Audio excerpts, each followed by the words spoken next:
गुरु राशि परिवर्तन 2026 तुला राशि फल का संपूर्ण विश्लेषण करेंगे। तुला राशि के जातकों के जीवन में बृहस्पति ग्रह का ये परिवर्तन बहुत मायने रखता है। ये आपके जीवन के, आपके करियर के लिए एक बड़ा गेम चेंजिंग होने वाला है और आप इसे तुला लग्न के आधार पर भी इस पूरी विस्तृत विश्लेषण को समझ सकते हैं। जन्म राशि या जन्म लग्न चक्र के आधार पर गुरु ग्रह का गोचर आपके दशम भाव पर होने जा रहा है। यह आपके जीवन में एक बड़ा माइलस्टोन की तरह कार्य करेगा। हालांकि गुरु ग्रह आपके जीवन में तृतीय षष्ठेश होकर के तीसरे और छठे भाव के स्वामी होकर के दशम भाव में गोचर करें, तो बृहस्पति ग्रह आपके जीवन में पराक्रम, ऊर्जा, मेहनत, कठिन परिश्रम और रोग, ऋण, शत्रु के स्वामी हैं। अब उच्च के दशम भाव में होंगे तो कहीं ऐसा तो नहीं कि ये आपके जीवन में नकारात्मकता फैलाएं। तो गुरु का दशम भाव में गोचर होने का एक खास पावर, ऊर्जा इस कार्यक्रम में आपको बताएंगे। यह आपके जीवन में एक बड़े वरदान की तरह कार्य करेगा।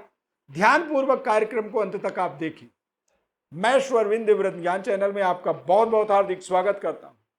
नमस्कार, जय माता दी, जय श्री राम। इस चार्ट को आप ध्यानपूर्वक देखें और इस चार्ट के आधार पर ही आपको कल्पना करना है कि अगले 5 महीने 2 जून 2026 से 31 अक्टूबर 2026 तक पुष्य और अश्लेषा नक्षत्र में देवगुरु बृहस्पति कर्क राशि के अंदर गोचर करेंगे। पुष्य और गुरु का यानी कि गुरु ग्रह का और पुष्य नक्षत्र का एक बहुत ही गहरा, प्राकृतिक, अद्भुत संयोग माना जाता है इसे, और शुभ संयोग कहा जाता है। तो गुरु ग्रह का पुष्य राशि में गोचर होने का फलस्वरूप आपके जीवन में एक शानदार नई पारी की शुरुआत के रूप में आप इस समय को देख सकते। दशम भाव में कोई भी ग्रह जब गोचर करता है या विराजमान होता है तो वहां पर दिग्बली प्रभाव उसके जीवन में उस ग्रह के ऊपर एक्टिवेट हो जाता है। दिग्बली ग्रह जब बृहस्पति, मंगल ग्रह होते हैं तो ये हमारे जीवन में चिरकाल संरक्षित उपलब्धि देते हैं। यानी कि कोई भी चीज अगले 5 महीनों में आप करेंगे वो लंबे समय तक चलने वाला होगा। यानी कि इस समय में आप कोई व्यापार शुरू करते हैं वो लंबे समय तक चलता चला जाएगा। इस समय में आप कोई नई स्टार्टअप करते हैं, नए संबंध, रिश्ते जोड़ते हैं या नई कोई भी कार्य आप करेंगे वो आपके जीवन में लॉन्ग लास्टिंग होगा, टिकाऊ। बृहस्पति चतुर्थ भाव में जब दशम भाव में गोचर करेंगे तो इनकी दृष्टि आपके सेकंड भाव में, यानी कि इस परिवर्तन से आप देखेंगे आपके वाणी में सुधार हो रही है। बातचीत का तरीका आपका बेहद शानदार होगा। पारिवारिक ग्रोथ होगा, यानी कि परिवार में या तो कोई नया संतान का जन्म होना, बच्चे का जन्म हो जाना, या फिर परिवार में नए वर वधू के रूप में पारिवारिक संख्याओं का इंक्रीमेंट होना, बढ़ जाना, धन का ग्रोथ होना, और परिवार में जो परेशानियों का कारण था वो दूर होगा और परिवार के अंदर मधुर संबंध स्थापित होंगे, यानी कि आपसी तालमेल आपका मजबूत होगा। तुलसीदास जी ने लिखा है कि जहां सुमति तहां संपत्ति नाना और जहां कुमति तहां विपत्ति निधाना। यानी कि यदि सुमति का मतलब होता है जब सद्बुद्धि होती है,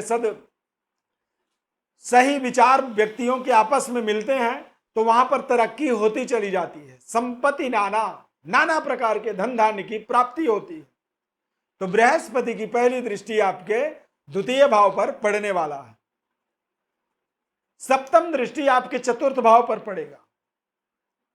चतुर्थ भाव में सप्तम भाव पर 7वीं दृष्टि से कर्क राशि में पड़ने के कारण अब आपको अपने भूमि, भवन, वाहन या बैंक बैलेंस को लेकर के कोई भी बड़ा निर्णय यदि करना है तो आपको बहुत विचार विमर्श के बाद सोच समझ करके अपने निर्णयों को करना होगा। जब आप अपने विचार विमर्श अच्छे तरीके से करने के बाद किसी निर्णय तक पहुंचते हैं तो वो आपको विशेष लाभ देता है। अन्यथा नीच राशि पर दृष्टि पड़ने के कारण हो सकता है कि आपके जीवन में कोई गलत निर्णय भी हो जाए जो आपको आगे आने वाले समय में परेशान करे।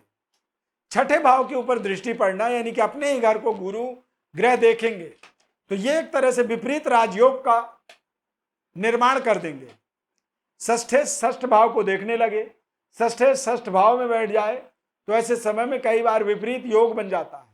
अब विपरीत योग का मतलब होता है कि जो शत्रु था वो अचानक आपके जीवन से गायब हो जाए, या फिर शत्रुता के जो कारण थे, जो शत्रुता के वजह थे, वो वजह खत्म हो जाए।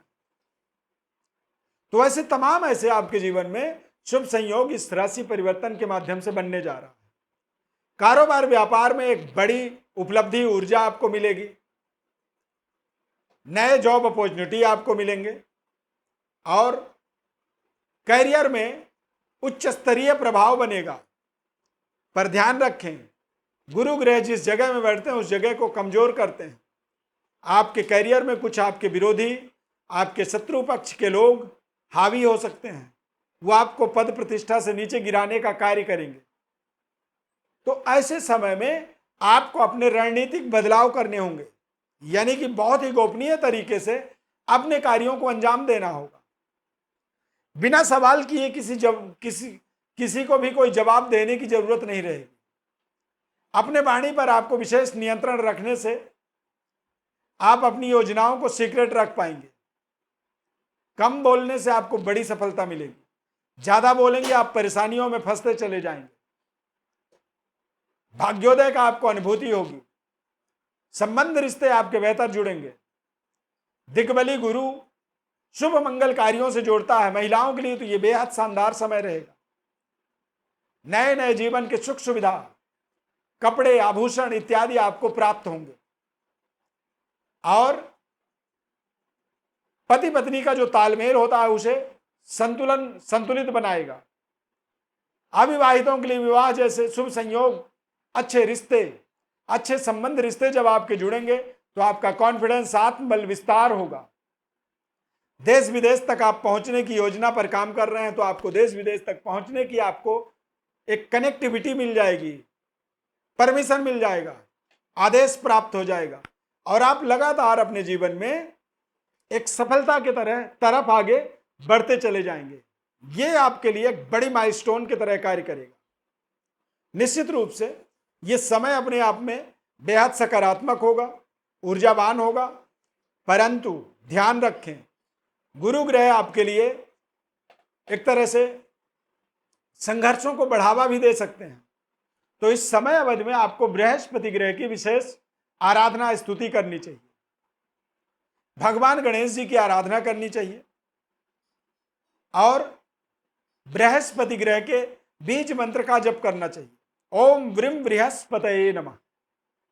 इस मंत्र का आपको रोजाना 108 बार जप करना चाहिए। खाना बदोशी से अलग रहना चाहिए। खाना बदोशी का मतलब होता है कि गलत खान पान। आप ब्राह्मण हैं तो आपको नॉनवेज इत्यादि से दूर रहना चाहिए। आप ड्रिंक इत्यादि करते हैं तो उससे आपको अपने आप को अलग करना चाहिए। और जब आप प्रयास करते हैं, जब आप कोशिश करते हैं, जितनी ही खाना बदोशी से आप दूर रहते हैं तो उससे बृहस्पति की एक सकारात्मक ऊर्जा आपको बलवान करता है, ताकतवर बनाता है। रोजाना पीला तिलक मस्तक में लगाएं, केसर का तिलक लगाएं और अपने पूजा स्थान में पीले कपड़े में चने का दाल और गुड़ की एक पोटली बना करके उसे स्थापित कर दें। ओम ब्रह्म बृहस्पतये नमः। इस मंत्र का रोजाना 108 बार जप करें। माता पिता का विशेष सम्मान करें। ब्राह्मण के साथ किसी भी तरह के आर्ग्यूमेंट से बचें। यदि कोई भी ब्राह्मण आपके सामने मिले तो आप उनसे अच्छे तरीके से बात करें या फिर आप उनसे किसी भी तरीके की बात ना करें, आर्ग्यूमेंट से बचें। यह विधि आपको अगले 5 महीनों तक करना है और आप जब इस तरह के विधि विधान से जुड़ेंगे तो आपके जीवन में 100% बड़े बदलाव, परिवर्तन आपको मिलने वाले हैं। अपने बारे में और विस्तृत विश्लेषण चाहते हैं तो हमारे व्हाट्सएप नंबर पर आप अपनी वर्ड डिटेल्स लिख करके भेजें। संपूर्ण विश्लेषण आपको आपके जीवन के बारे में, जन्म कुंडली के बारे में पूरी जिम्मेदारी से आपको बताएंगे। सब्सक्राइब, लाइक, शेयर करें, हमारे साथ जुड़े रहें। इस खास कार्यक्रम को यहां तक देखने के लिए थैंक यू फॉर वॉचिंग। प्रभु श्री राम कृपा आपके ऊपर सदैव बनी रहे। जय श्री राम।